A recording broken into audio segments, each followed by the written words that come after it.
Right. I recording. Um, I was trying not to record in my room, and I don't really have much to talk about, so I'm just gonna speak as I do. And I realized while setting this up, shame my uh, I have a lot of shame dread, and shame, is, shame is probably one of them things that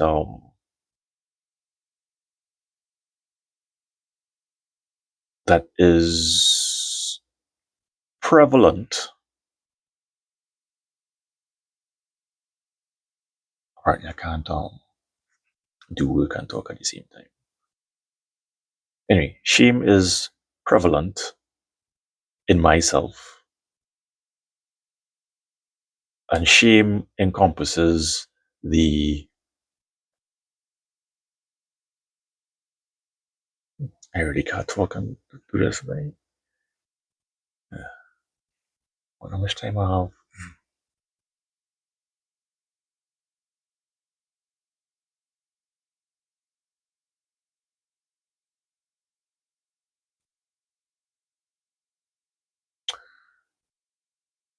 That's like in reference to the it's called this thing, the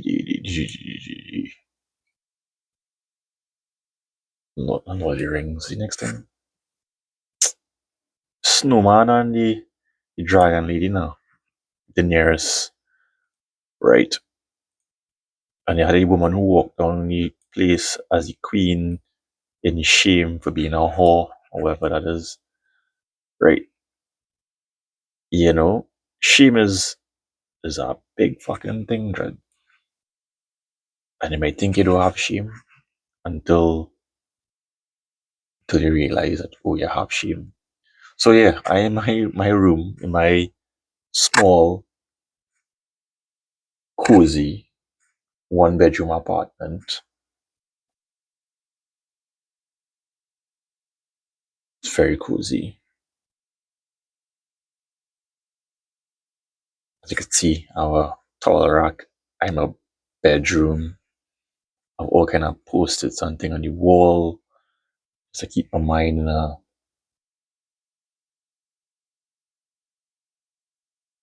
mindful state, so to speak.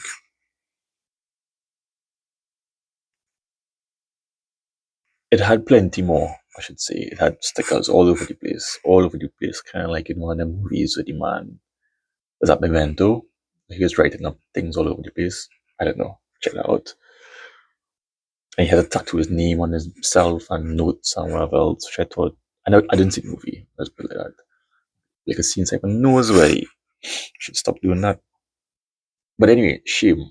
You know, shame, shame. Yeah, boy, shame. And part of the shame is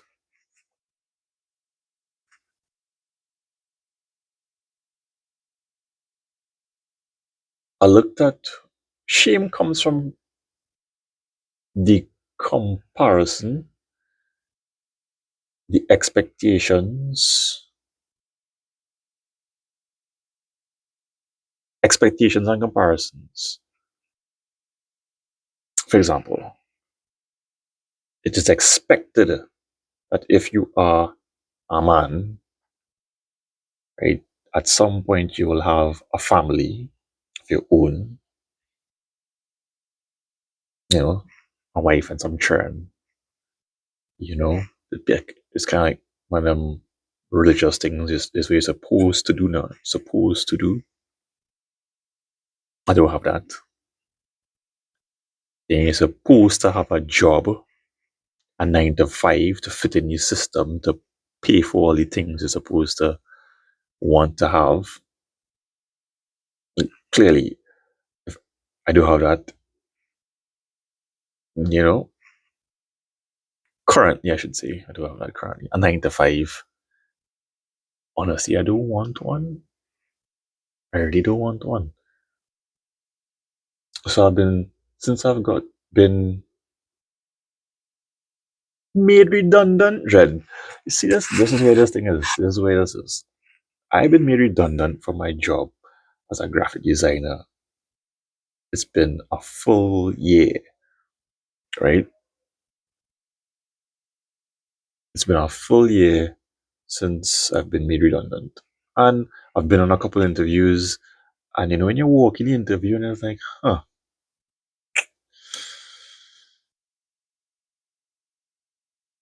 I should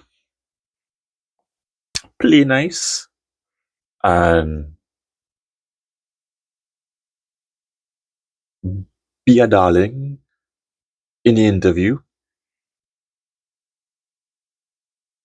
to get a job that I don't want. And there's a part of me that so don't want to do that anymore. Don't want to pretend that don't want to pretend to do things just because. And it shows by, like, you know, you go on an interview, you dress up nice, you're talking to the people, you have skills, you have abilities, and you just watching micro movements in people's face and listen to what they're saying. And it's like, huh, I've been through this before. I've been through this situation where this exact situation, not being made redundant, I think you get fired, right? Being fired is another form of redundancy. And redundancy is another form of being fired. So I think the word redundant is something that plays into or has played into this time. And maybe I am redundant. Maybe I am redundant. Maybe is this thing recording? Yes, it is. Maybe I am redundant. Maybe I am sort of old fogey. And the funny thing about it is,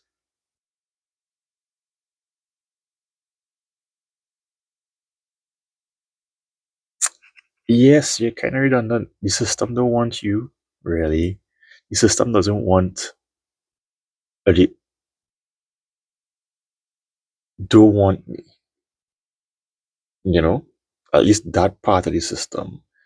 Part of the system where you're in your 40s and you're begging for a job, and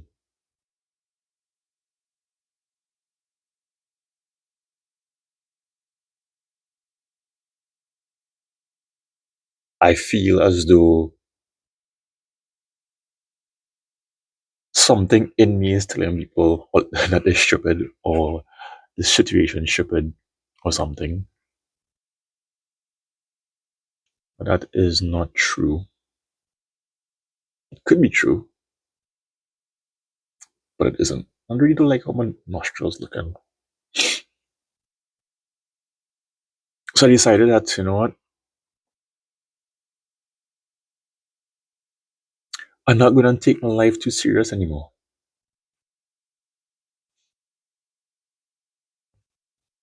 You know, whenever I imagine something, like I imagine, oh, Jane is going to come and bring me some curry. There's no Jane and there's no curry, right?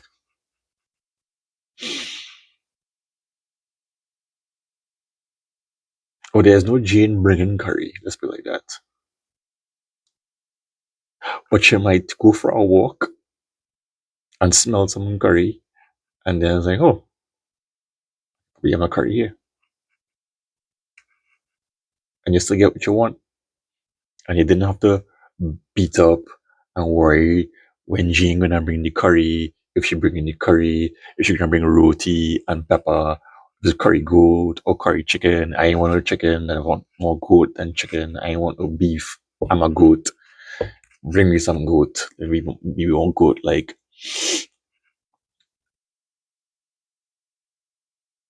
sorry, man. I've come to that realization that it make more sense to imagine, right? Exactly what you don't want, because what you don't want doesn't actually happen now. This imagination thing is weird, I find. When you imagine something, like the details of what you're imagining, right? When you imagine your details, right? It's like Jane coming, singing, blah blah blah. It always work out, especially if you're just dealing with the facts. If you imagine, well, why I want curry, why I want Jane, you're gonna discover some kind of underlying current about the thing, right? And if you focus on the underlying current of the thing, you're more likely to get the underlying current than the thing that it's stacked on, the extra details. And that's work for things that you want and things that you don't want. Because sometimes, quite often, the underlying current of the details is the thing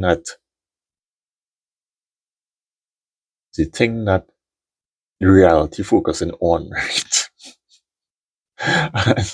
That's why you shouldn't get caught up in all the gossip and the old talk and the bullshit. Even the stuff in your head now. Like, my head is doing a left to right thing, and I know how that is go. I'm gonna get caught up in this shit, and I'm gonna have a problem. Right, right. What is in my heart? Always, because your heart is your head where things are stacked. Is your heart, which is the underlying current, if you want to look at it like that. Like, where is my heart? What is it my heart saying? Is it beating? Can I feel it? How can I feel it? And once I could feel the heartbeat, even in a conversation, I was like, oh, heartbeat, great. Get out your head. Not really sure where I'm going with this. I thought I would put on the thing and record. I'm doing that right now. I think I'll overstray my nostrils. Pap, pap, pap. Um, there's nothing in there except, you know,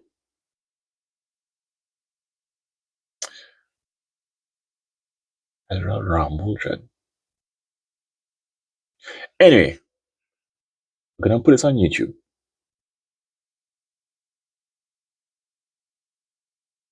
Whether or not I'm making any sense, whether or not I'm too close to the camera, whether or not I'm ashamed of my surroundings and my situation,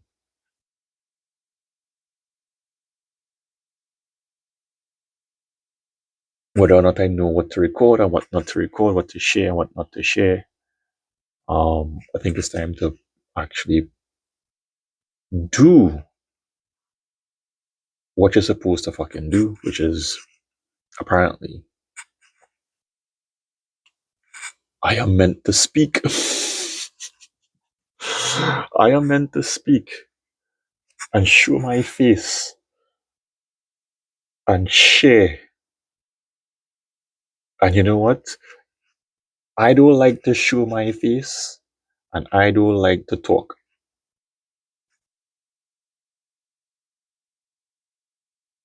And that is the main thing I've been blessed with. When you think about it, right? 'Cause I think I was listening to something somewhere and it says that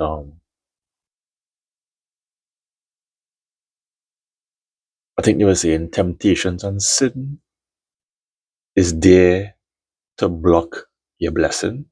Should we write that down? That's something like quote worthy. Actually, the people didn't say it like that, but I feel them poetic. So yeah, temptation and sin. I spell temptation then. Shit. Temptation And sin is there to block your blessing, is there to block your blessing. Right. I think these things are very well documented, yeah? In all your religious books. I should be doing some work, but I'm not. Or I should be doing some graphic design work, but I'm not. So, and this part of the shame too, no, Dread. This part of the shame too. I can probably list down this stuff that I'm feeling ashamed about. I'm ashamed that I'm in my 40s. I lived in a one bedroom apartment. That is a thing. But then it's like, fuck, I choose to live here. Not because it was, oh, I need to live here. It's because, oh, I would like to live here. And I have a bunch of reasons why I'd like to live here. You know, Shakespeare and Einstein and a couple of scholars and what is that man with the five rings? Mush Mushash Mush Mutashi. Anyway, the samurai man, Hanzo, these motherfuckers didn't get a small one bedroom apartment, at least I don't think so.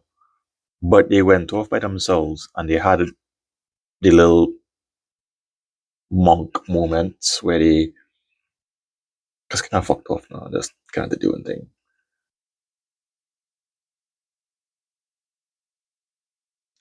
Apparently, I have real things to talk about. Shit. And they're not really ordered. Hmm. Should I care? Should I care? Hmm.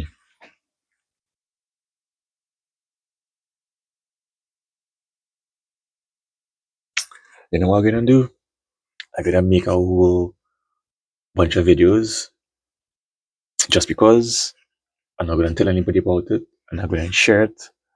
Just gonna put them up and hopefully it's not necessarily for a money making thing. It's just get this shit off my chest. Because I have plenty stuff just within this thing here, this vessel of mine called Richard, that even I find me exciting and hilarious. I find me fascinating, to be quite honest. The I in me finds me fascinating. And should it be 20 minutes? Should it be 18 minutes? Should it be wherever? To be quite honest, I don't fucking know, Jadis. You know, you're looking at stuff and you're judging, and there's so this is where we are. I'm sure that was some sort of prayer or something about judgment and judging yourself, and thou shalt not judge thyself or something.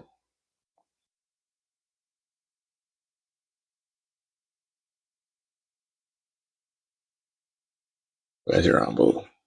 I mean, we have 19 minutes of rambling. Kind of need to pee and want some coffee here to deal with. Also, some design work to do. Oh, you kind of.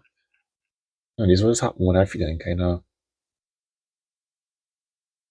We have real things to talk about. Right? Fuck.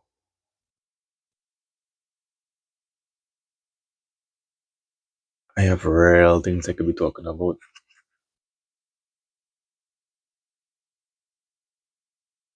Is it valuable? I don't know. It might be to somebody.